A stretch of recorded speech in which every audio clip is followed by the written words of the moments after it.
Hey friends, welcome back to the Irony Shelf. Tonight we conclude Volume 1 with O. Henry's masterpiece, The Gift of the Magi.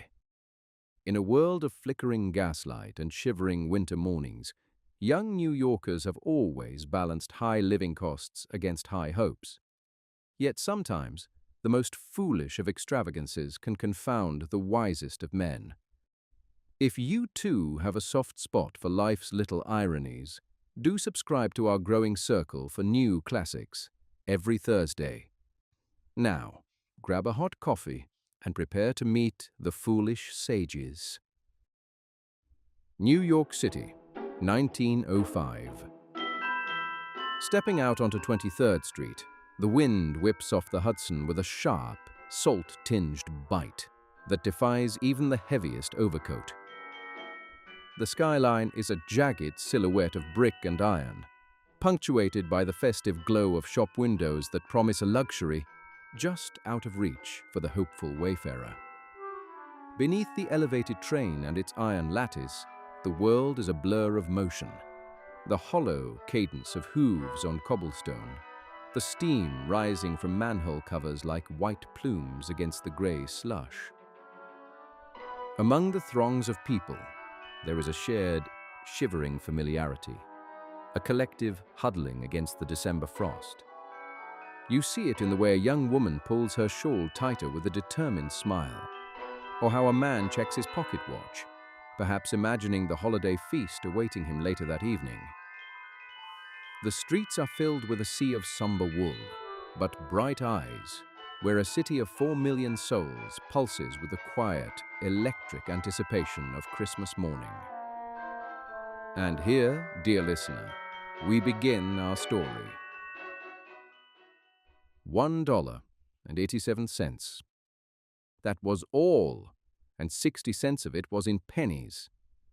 Pennies saved 1 and 2 at a time by haggling with the grocer and the vegetable man and the butcher until one's cheeks burned with the silent accusations of stinginess that such close dealing implied. 3 times Della counted it. $1.87. And the next day would be Christmas. There was clearly nothing to do but flop down on the shabby little couch and howl. So Della did it, which invites the moral reflection that life is made up of sobs, sniffles, and smiles, with sniffles taking the lead. While the mistress of the home is gradually moving from the first stage to the second, take a look at the home. A furnished flat at $8 per week. It wasn't quite unspeakably poor, but it certainly had a shabby air of neglect that whispered of hard times. In the entrance hall below was a letterbox into which no letter would go, and an electric button from which no mortal finger could coax a ring. Also attached to it was a card bearing the name Mr. James Dillingham Young. The Dillingham had been added with a flourish during a former period of prosperity, when its possessor was being paid $30 per week. Now, when the income had shrunk to 20, the letters of Dillingham looked blurred, as though they were thinking seriously of contracting to a modest and unassuming D. But whenever Mr. James Dillingham Young came home and reached his flat above, he was called Jim, and greatly hugged by Mrs. James Dillingham Young, already introduced to you as Della, which is all very good. Della finished her cry and dabbed her cheeks with her powder puff.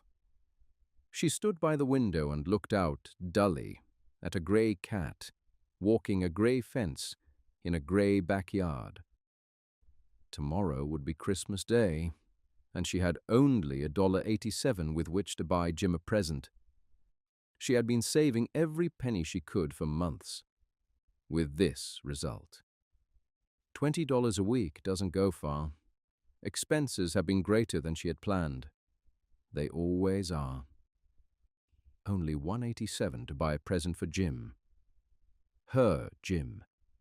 Many a happy hour she had spent planning for something nice for him, something fine and rare and sterling, something just a little bit near to being worthy of the honor of being owned by Jim. There was a tall, narrow mirror between the windows of the room. Perhaps you have seen a mirror in an $8 flat. A very thin and very quick person may, by observing his reflection in a rapid sequence of narrow vertical strips, obtain a fairly accurate idea of his looks. Della, being slender, had mastered the art. Suddenly she whirled from the window and stood before the mirror. Her eyes were shining brilliantly, but her face had lost its color in an instant. Rapidly she pulled down her hair and let it fall to its full length. Now there were two possessions of the James Dillingham Youngs in which they both took a great pride. One was Jim's gold watch, that had been his father's and his grandfather's. The other was Della's hair. Had the Queen of Sheba lived in the flat across the alley, Della would have let her hair hang out the window to dry, just to outshine Her Majesty's jewels and gifts. Had King Solomon been the janitor, with all his treasures piled up in the basement, Jim would have pulled out his watch every time he passed, just to see the king stroke his beard in envy. So now Della's beautiful hair fell about her, rippling and shining like a cascade of dark brown. It reached below her knee and made itself almost a garment for her. And then she did it up again nervously and quickly. She hesitated for a minute and stood still, while a tear or two splashed on the worn red carpet. On went her old brown jacket. On went her old brown hat. With a whirl of skirts and with a brilliant sparkle still in her eyes, she swept out the door and down the stairs to the street. Where she stopped, the sign read, Madame Sofronie, hair goods of all kinds. One flight upstairs Della ran, and paused to catch her breath. Madame, large, pale, chilly, hardly looked like the wise and prudent Sofronie. "Will you buy my hair?" asked Della. "I buy hair," said Madame. "Take your hair off and let's have a sight at the looks of it." Down rippled the brown cascade. $20, said Madame, lifting the mass with a practiced hand. "Give it to me quick," said Della. Oh, and the next 2 hours passed by on rosy wings. Excuse the flowery metaphor. She was ransacking the stores for Jim's present. She found it at last. It surely had been made for Jim and no one else. There was no other like it in any of the stores, and she had turned all of them inside out. It was a Platinum Fob Chain, simple and elegant in design, proving its value by substance alone and not by cheap, flashy decoration, as all good things should do. It was even worthy of the watch. As soon as she saw it, she knew that it must be Jim's. It was like him. Quietness and value, the description applied to both. $21 they took from her for it, and she hurried home with her remaining 87 cents. With that chain on his watch, Jim might proudly check the time in any company. Magnificent as the watch was, he sometimes looked at it secretly, on account of the old leather strap that he used in place of a chain. When Della reached home, her excitement gave way a little to prudence and reason. She got out her curling irons, heated them over the gas flame, and went to work repairing the damage made by generosity added to love, which is always a tremendous task, dear friends, an enormous task. Within 40 minutes, her head was covered with tiny, tight curls that made her look wonderfully like a truant schoolboy. She studied her reflection in the mirror, long, carefully, and critically. "If Jim doesn't kill me," she said to herself, "before he takes a second look at me, he'll say I look like a flashy showgirl. But what could I do? Oh, what could I do with $1.87? At 7 o'clock, the coffee was made, and the frying pan was on the back of the stove, hot and ready to cook the pork chops. Jim was never late. Della doubled the watch chain in her hand and sat on the corner of the table near the door that he always entered. Then she heard his step on the stair, way down on the first flight, and she turned pale for just a moment.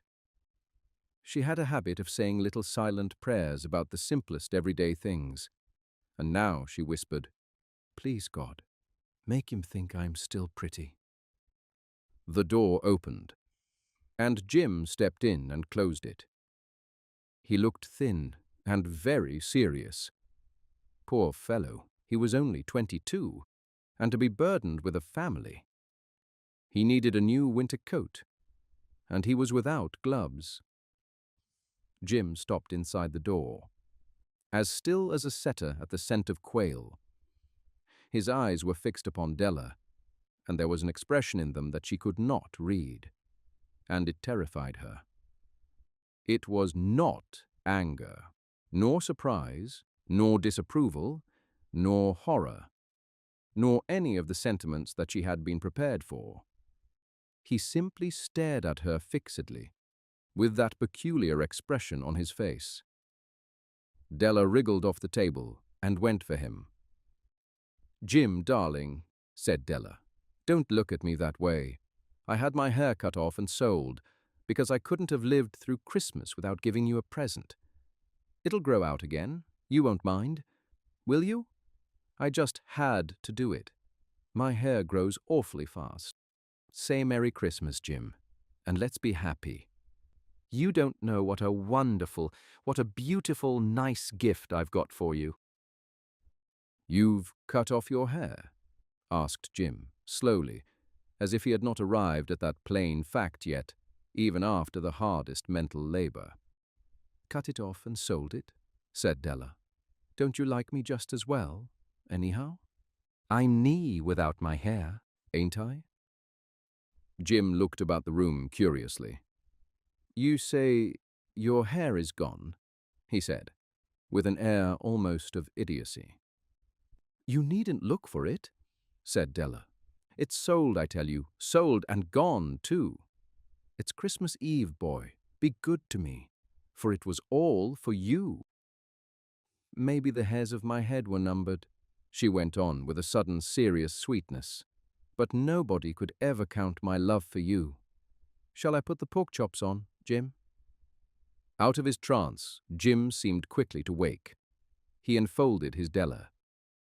"For 10 seconds, let us look with discreet interest at some inconsequential object in the other direction.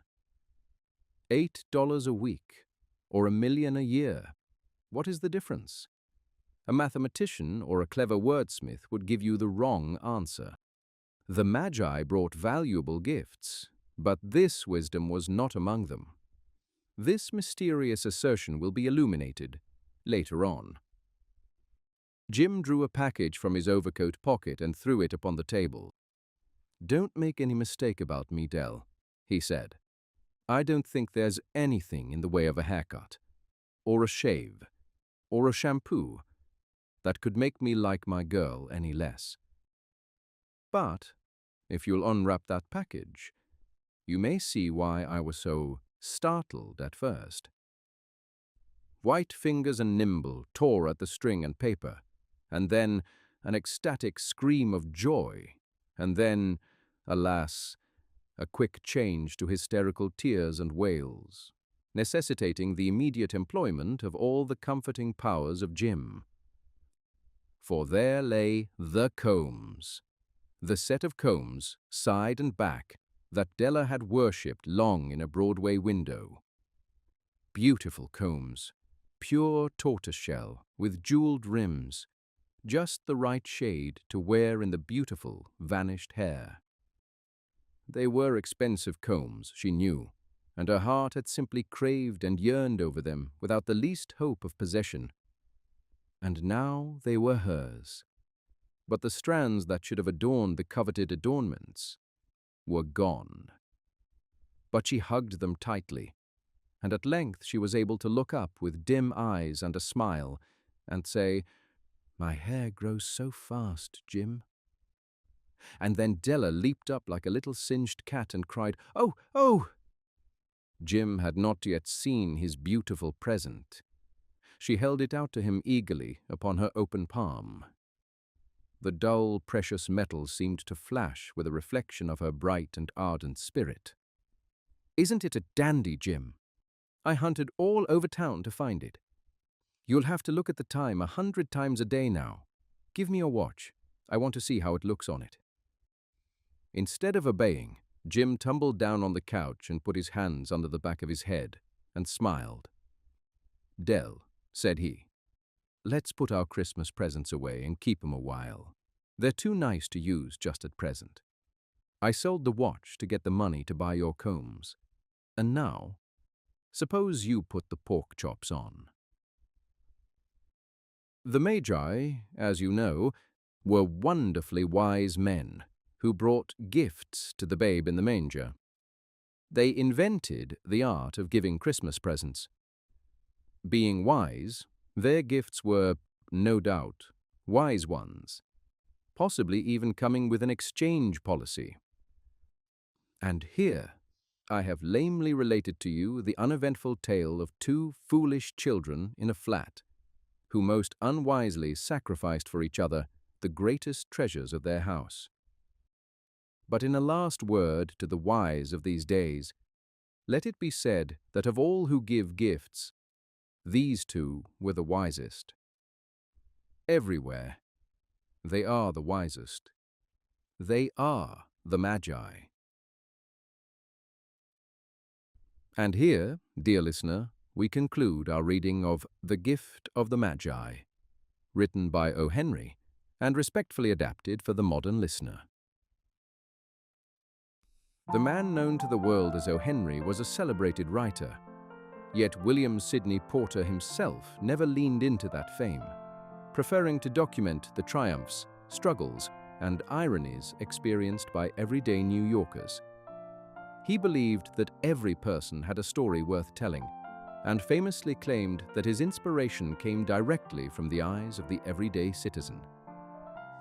While socialites like Caroline Astor were checking their guest lists for the names of the Livingstons and the Vanderbilts, O. Henry was walking the Bowery, studying the faces of shopgirls and night watchmen. He knew that for every person sipping champagne in a Fifth Avenue mansion, there were 10,000 in the shadows of the tenements, with stories that were far more ironic, rewarding, and relatable. The Gift of the Magi first appeared as a holiday supplement in the December 1905 edition of the New York World.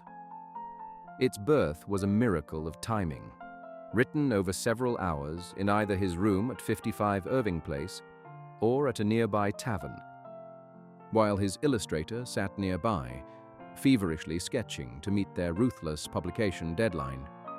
Porter was busy distilling into the text what are likely elements of his own secretive personal life. Like Jim and Della, Porter and his first wife, Athol Estes, were once a young couple profoundly devoted to each other, but chronically penniless. They navigated a world that measured success in gold, while they traded in the currency of the heart. It was this lived experience that allowed him to write about poverty without pity, and about sacrifice without sentimentality. In 1906, Porter immortalized the tale as the second entry in his landmark collection, The 4 Million. Placing this humble story of a drafty Chelsea flat right at the gates of his masterpiece was a brilliant stroke of editorial genius. It serves as the emotional anchor for the book, signaling to the world that the real magic of New York wasn't reserved for the wealthy few, but belonged to the millions of wise fools whose sacrificial love turns a humble flat into a palace. It is within these pages, among the Wayfarers, that O. Henry's legacy truly lives. And here, we close out the final story of Volume 1. Thank you for listening. I look forward to sharing our next story with you very soon.